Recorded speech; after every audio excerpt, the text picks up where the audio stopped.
I'm at the corner of Erina and Man Streets at the Gloria Coffee House. We're drinking, it's a great place to come and actually have a chat. It's a good place to actually have a relax. So I'm sitting here with a tall glass of a short black. My name is Bruce Stalder. I've come to Gosford from Brisbane. I'm now the CEO there. Great exciting opportunity. It's all about the community in Central Coast. It's one of my passions is to build a club that's really relevant in the community. And so our next few months into years will be engaging with the community as much as we can and building those relationships. And I think the reason I am right for the job is because I actually base most of my, all of my activity on the basis of respect. I think the first thing you've got to do when you come into a role, any role in the football club, is you really do have to have a relationship with the game. And my relationship with football goes back a long way. I constantly check, pinch, whatever you want to say, on myself to reassure and remind myself that I actually get paid for this. It's something I would probably do in a small club as a volunteer if I wasn't doing this. So it's a passion for football, and it's just fantastic to be paid and to be a servant of the game.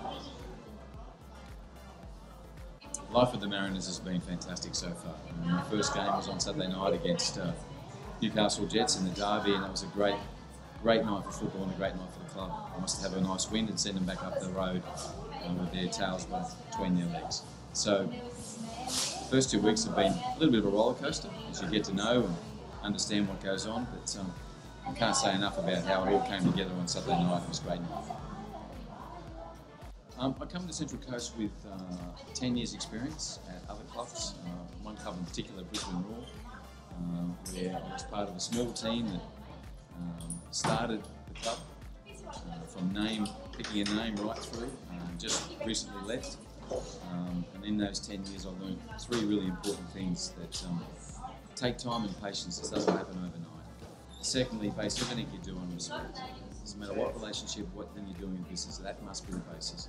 And thirdly, whatever you do it to have a sense of fun.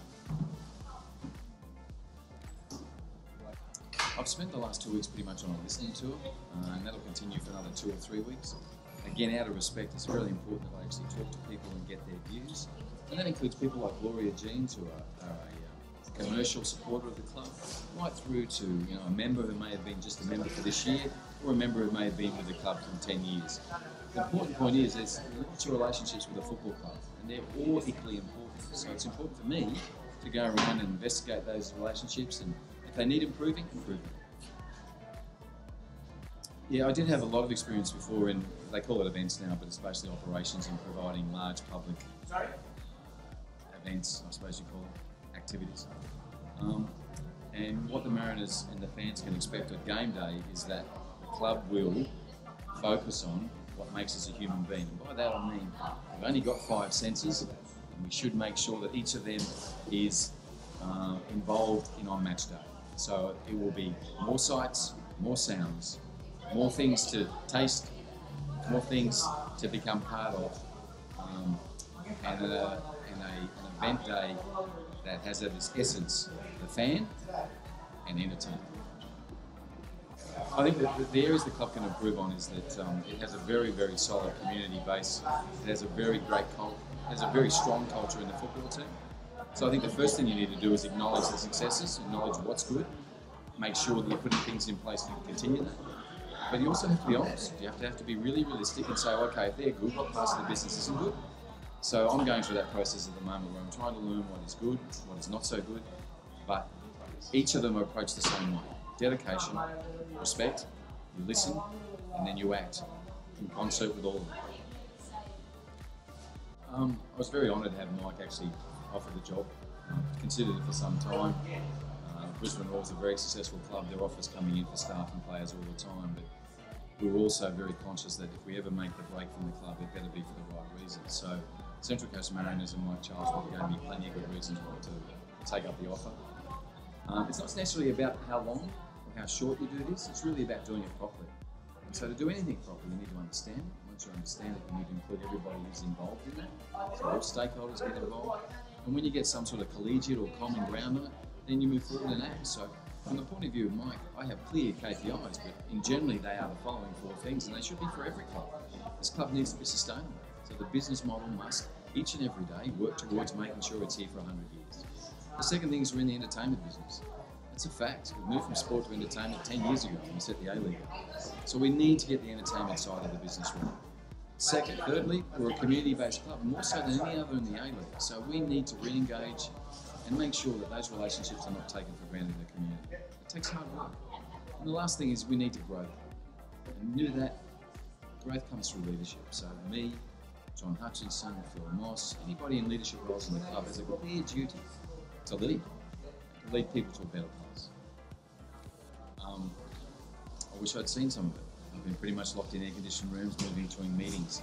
But any time I get a spare moment, all I ever see is blue water everywhere. From Chittaway Bay to Brisbane Waters here, to Baddo Bay, to Budgie where I went the other day, to the bottom end of Macquarie, Lake Macquarie, which I think was Mannering Park or somewhere. I've been to a few places in the listening tour, and it goes without saying, this is a spectacularly beautiful place. Unbelievably rich in its great natural, what I would call wonders. I'm a person who surfed all my life, and just to see the water be so beautiful and blue around, I can't wait to go surfing around it. I'm a married man, happily with a large family, who are in various stages of their life and remaining in Brisbane in the short term while we work out what we do. But all I'll say is that they're an integral centre of what make me tick. So I'm feeling a little bit cut off from them because they're away from me. But there are other things too. We have our parents and our mothers, mother-in-laws and father-in-laws are in between here and where I live, so I'm actually closer to them. So there's some positives about being away from Brisbane and the fact I'm closer to other relatives. There's the obvious one where my family are not with me every day.